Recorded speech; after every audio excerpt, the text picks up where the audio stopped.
সবাই বলে মেয়েদের কি কাজ, মেয়েরা নাকি কোনো কাজ করে না, কিন্তু আমি মনে করি মেয়েদের চাইতে বেশি কাজ কিন্তু ছেলেরাও পারে না। মেয়েরা ঘরে বাইরে সব দিক কিন্তু খুব সুন্দরভাবে সামলাতে পারে, যেটা আসলে ছেলেরাও পারে না।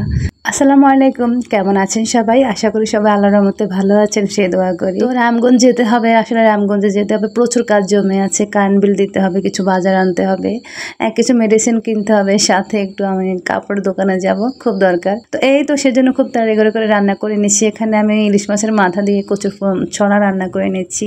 এটাকে আমরা নোয়াখালী ভাষায় কচু ছড়া বলি। এটা খেতে কিন্তু ভীষণ সুস্বাদু হয়েছে। তো মাশাআল্লাহ রান্না করে নিয়েছি, দেখতে কিন্তু অসম্ভব সুন্দর হয়েছে, আসলে খেতেও অনেক মজার হয়েছে। খুব শর্টকাটে রান্না করে নিয়েছি যতদূর পারা যায় আর কি। আর এই তো এখন রামগঞ্জ চলে যাচ্ছি। আসলে এত বৃষ্টি হচ্ছে প্রতি মুহূর্ত, তো এই সময়টা একটু 1 ঘন্টার মতো, মানে 1 ঘন্টার মতো বৃষ্টি নাই, তো ভাবছি এই 1 ঘন্টাকে কাজে লাগাবো। এই 1 ঘন্টার মধ্যে সব কাজটা যে রামগঞ্জে যা যা আছে সব কিছু সেরে নিব। আমাকে বিদ্যুৎ বিল দিতে হবে, ওষুধ কিনতে হবে, কিছু সবজি কিনতে হবে, সব জায়গায় যেতে হবে। মাছ মাংস কিনতে হয় না, সেটা যেহেতু বোন পাঠাইয়ে দেয়, খুব একটা কিনতে হয় না। তো কিছু সব আর একটু যা যা দরকার নিয়ে আসবো আর কি। তো এই তো কথা কথা রামগঞ্জে চলে আসলাম। আর এখানে এসে দেখেন আবার বৃষ্টি শুরু হয়েছে, এত বৃষ্টি এত বৃষ্টি।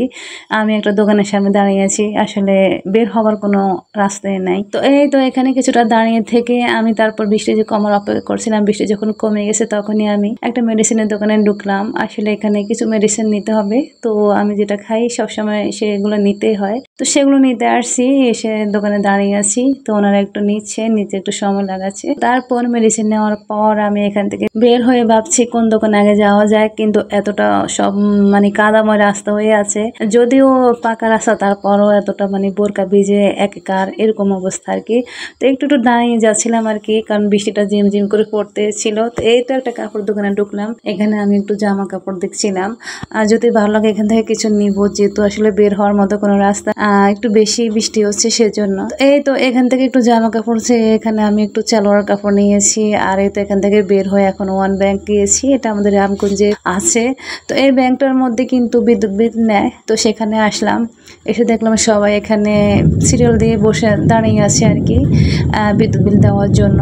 তো সিরিয়ালে আমিও দাঁড়িয়ে গেলাম। এই তো দেখেন আমাদের এই মাসের বিল আসছে 3176 টাকা, যেটা আসলে আশ্চর্য। একটা পিরিচ চলে, আর 2টা প্যানের মধ্যে একটা প্যান আর কয়েকটা বাতি চলে, এইটুকু, আর বেশি কিছু কিন্তু খুব একটা চলে না। কয়েকটা মোবাইল চার্জ দিই, এইটুকুই, তার মধ্যে এত বিল চলে আসছে। প্রায় প্রতি মাসে একই অবস্থা হয়, সেম অবস্থা হয়, সবসময় এমনই বিল আসে। এত খারাপ লাগে, এত কম মানে বিদ্যুৎ খরচ, তার মধ্যে এত টাকা চলে আসে। আসলে মধ্যবিত্ত পরিবারগুলোর মধ্যে এটা কিন্তু অনেক বেশি খারাপ লাগে। এই তো আমি তো সবজি কিনবো, তার জন্য যাচ্ছিলাম, কিন্তু হেঁটে যাওয়া সম্ভব না, এতটাই বৃষ্টি। তো একটা রিক্সায় করে চলে গেলাম। তো চলে আসলাম তরকারি বাজারে। এই তো দেখেন এখানে তরকারি নিচ্ছিলাম, প্রত্যেকটা তরকারির এত বেশি দাম, আসলে কোনোভাবে কেনা সম্ভব হচ্ছিল না। সিম কিনতে গেলে আপনাকে 200 টাকা কেজি গুনতে হবে, প্রত্যেকটা তরকারির, এমনকি টমেটো, কোনো কিছু বাদ নাই, সবকিছুর কিন্তু প্রচুর দাম। এই তো তরকারি বাজার শেষে এখানে আমি আসছিলাম, সবজি বাজার শেষে এখানে আমি আসছিলাম। পাশেই দেখতেছি একটা কসমেটিকের দোকান, এখানে কিন্তু অনেক কিছু পাওয়া যায়।